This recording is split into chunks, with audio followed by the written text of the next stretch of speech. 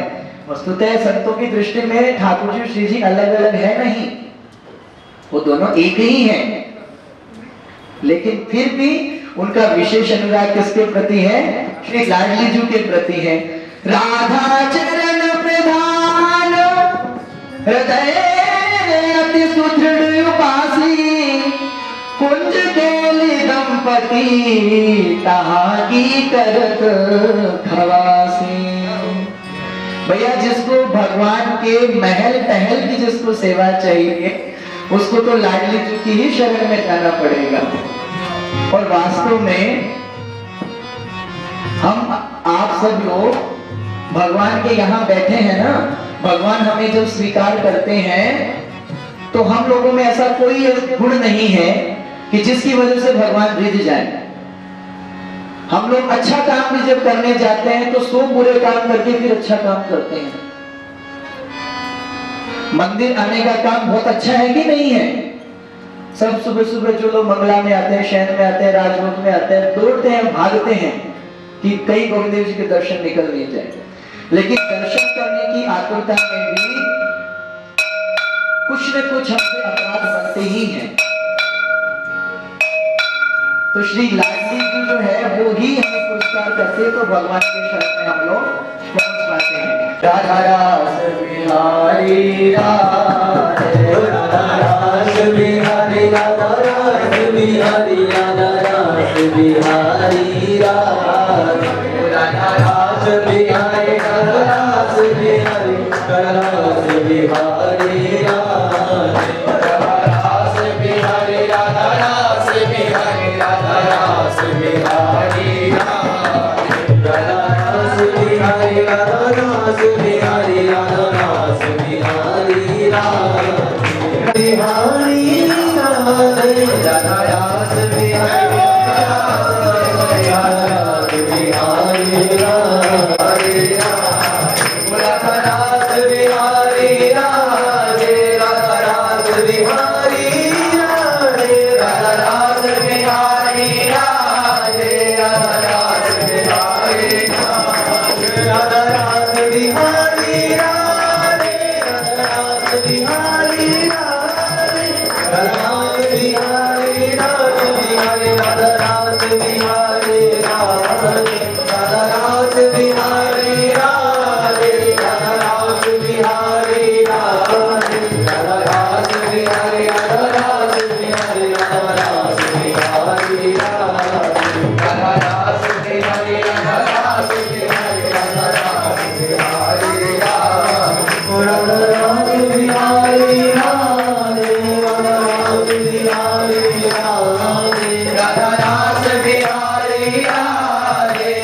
रास बिहारी, राधा रास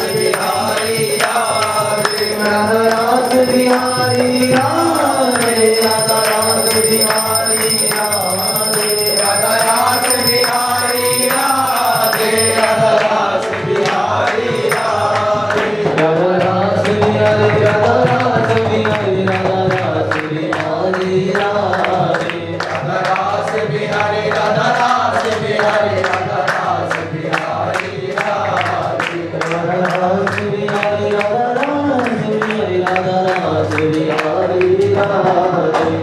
राधे, राधा रास बिहारी, राधा रास बिहारी राधे, राधा रास बिहारी राधे, राधा रास बिहारी राधे, राधा रास बिहारी राधे, राधा रास बिहारी राधे, राधा रास बिहारी राधे, राधा रास बिहारी राधे, राधा रास बिहारी, राधा रास श्री राधे। भैया महाप्रभु जी की तरफ पीठ करके नहीं बैठे, ऐसे हो गए सब विराज हैं। जन्मदिन मुनि का मनाने चले हैं जन्मदिन उन्हीं का मनाने चले, जन्मदिन उन्हीं का मनाने चले हैं, जन्मदिन उन्हीं का मनाने चले हैं। हाँ, जिनकी शरण मनाने चले हैं, जन्मदिन उन्हीं का मनाने चले हैं,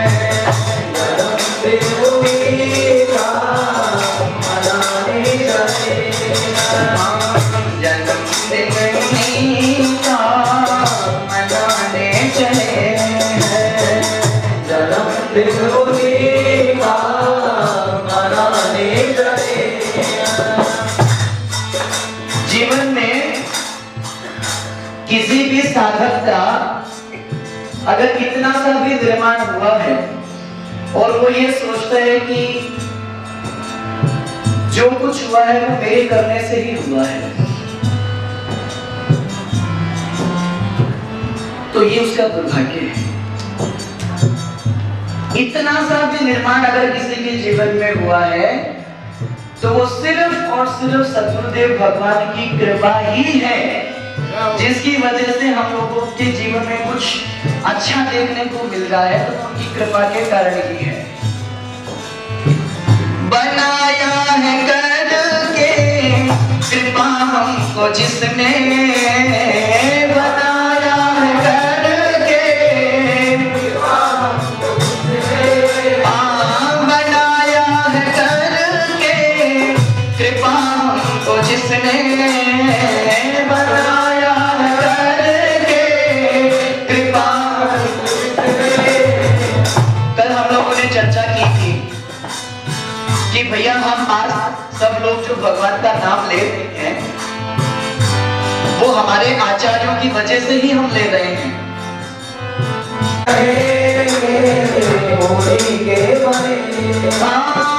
जन्मदिन उन्हीं का मनाने चले हैं, जन्मदिन उन्हीं का मनाने चले हैं, हरिवंश का को जन्म मनाने चले हैं, हरिवंश जन्मोत्सव मनाने चले हैं, जिनकी शरण में रह कर बने हैं,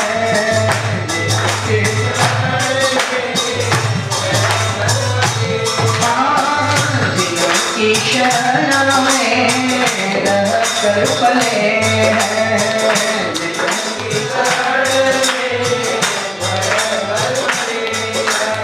हरिवंश महाप्रभु की वजह से ही हम लोग श्री लाडली जी को प्राप्त कर रहे हैं। लाडली जी पर ऐसा यश सत्संगों के माध्यम से हम लोग सुन रहे हैं। नहीं तो भैया लाडली जी का प्रेम पाने के लिए तो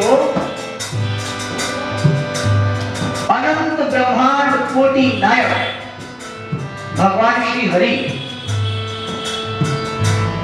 जिनके दर्शन के लोग लालायित रहते हैं, एक झलक उनको मिल जाए। लेकिन वृंदावन में वो ही श्री कृष्ण, ने पूछो कहां मिले वो हमारो कन्हैया, बोले बैठो वो कहां, किसी न किसी कुंज की ओख में श्री लाडली जी के चरण चाटते हुए। तो वो श्री राधा श्री लाडली जी ठाकुर जी को भी सहज में नहीं मिल सकती है, वो हम सब लोगों को नाम के माध्यम से हम लोगों को मिल रही है। किसकी वजह से? हरिवंश महाप्रभु की वजह से। उन्हीं का यशोगान करते रहेंगे, उन्हीं का यशोगान करते रहेंगे। कैसे करेंगे?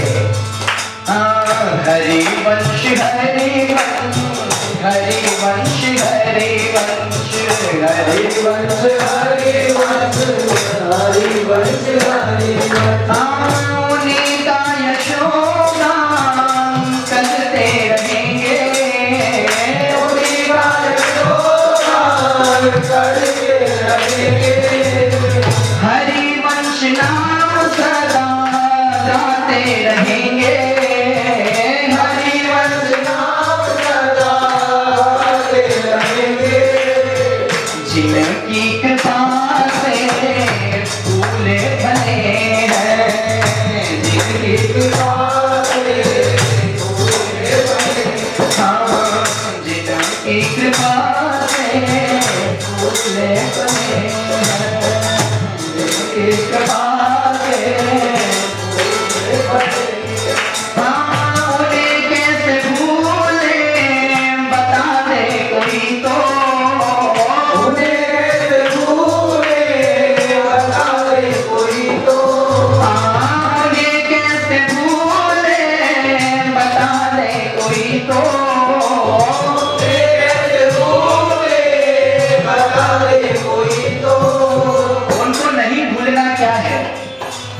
हम जब भी किसी से बात करें तो हमारी हर बात में हमारे गुरुदेव की ही बात होनी चाहिए। हम सब लोग ऐसे ऐसे भक्तों से मिलते हैं कि जब हम उनसे मिलते हैं तो संसार की कोई बात नहीं होती है, सिर्फ अपने गुरुदेव की ही बात होती है।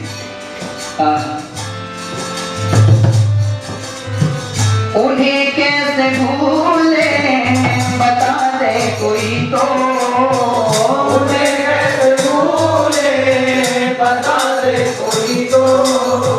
जिनकी दया से सभी दुख टले हैं, जिनकी दया से सभी दुख टले हैं।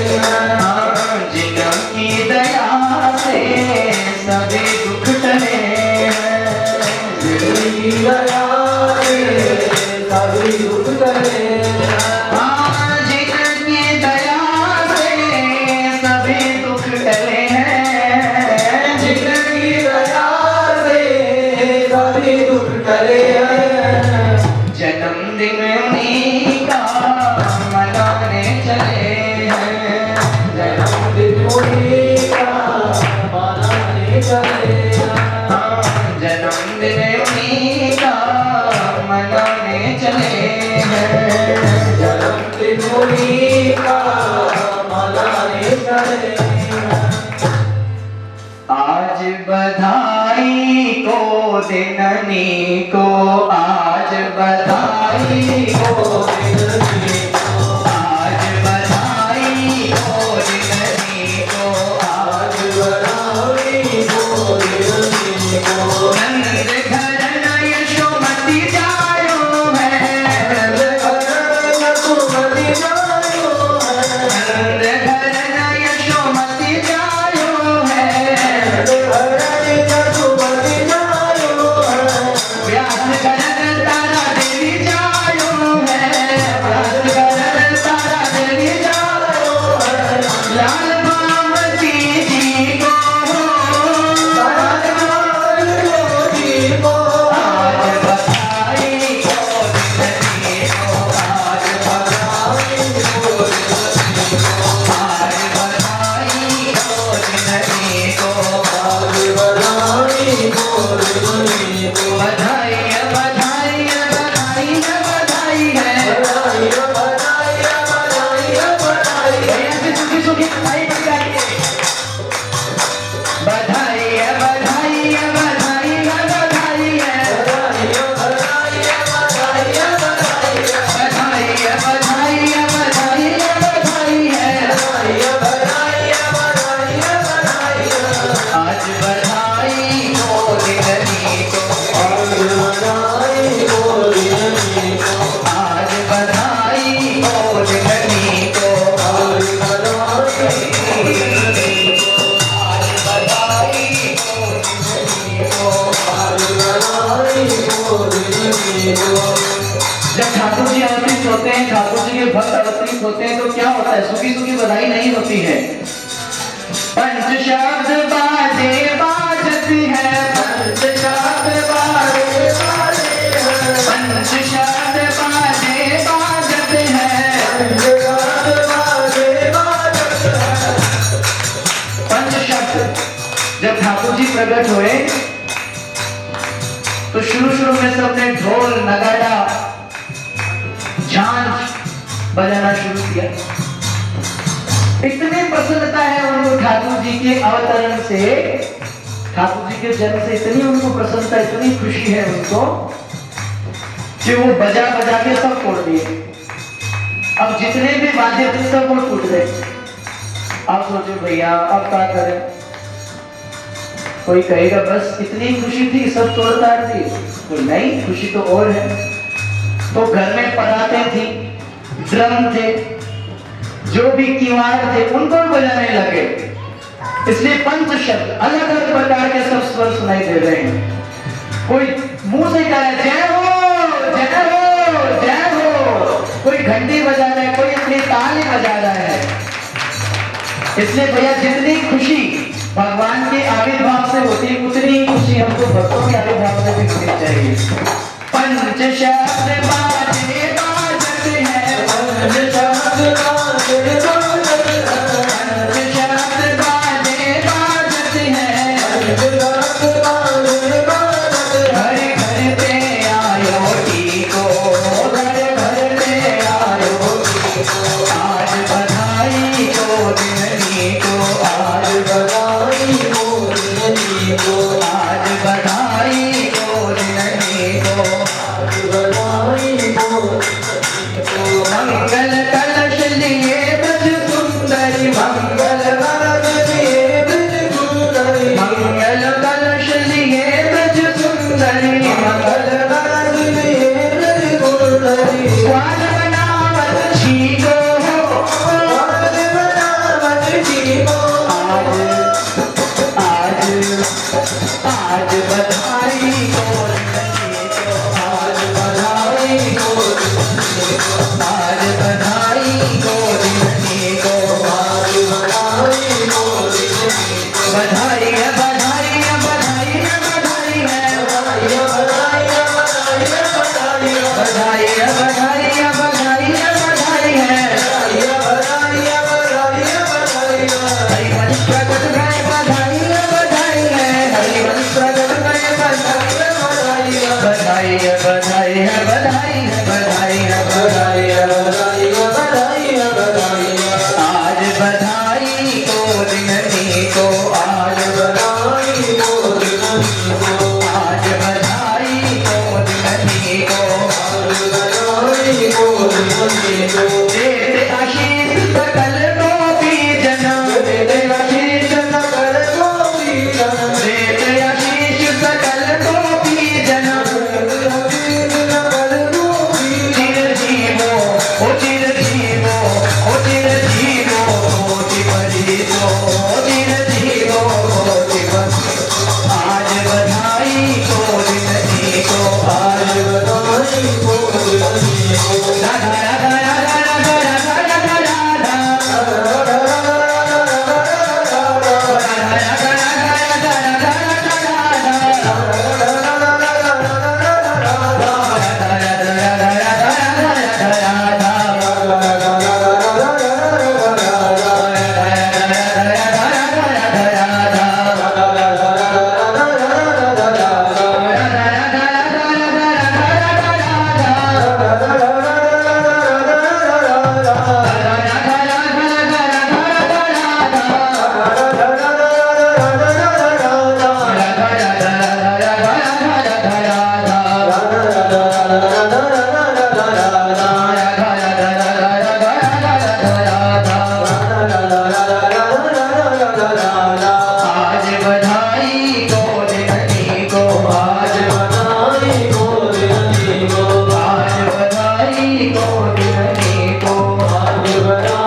श्री हरिवंश महाप्रभु का प्राकट्य जिस कारण से हुआ, किस कारण से हुआ कि सब लोगों को भगवान के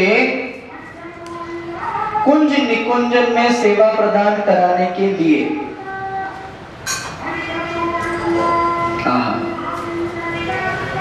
ठाकुर जी यहाँ विराज रहे हैं और हरिवंश महाप्रभु उनकी सखी भी वहीं विराज रही हैं। और जब ठाकुर जी विराजते हैं, जब सखी माँ विराजती है, तो कैसा आनंद होता है। सब लोग बहुत प्रेम से गाएं। महल को आनंद कयो न जाय, महल को आनंद कयो न जाय, महल को आनंद कयो न जाय, महल को आनंद कयो न जाय। संध्या समय आरती करके, संध्या समय आरती करके, कोई नाचे कोई गावे, कोई नाचे कोई गावे, कोई नाचे कोई गावे, कोई नाचे कोई गावे, गावे आनंद करो न जाय, महल को आनंद करो न जाय, महल को आनंद करो न जाय। सब लोग कैसे नाच रहे हैं। राधा राधा राधा राधा राधा राधा राधा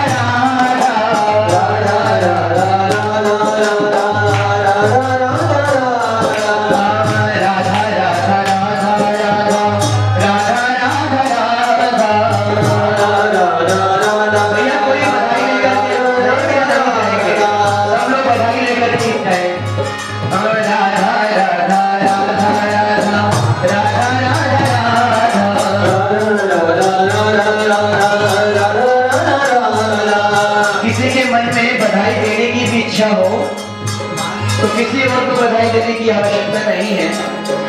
यहाँ गौ माता का गोलक रखा है, उसमें बधाई स्वरूप आप जो भी देना चाहें वो गौ माता की सेवा के लिए आप दे सकते हैं।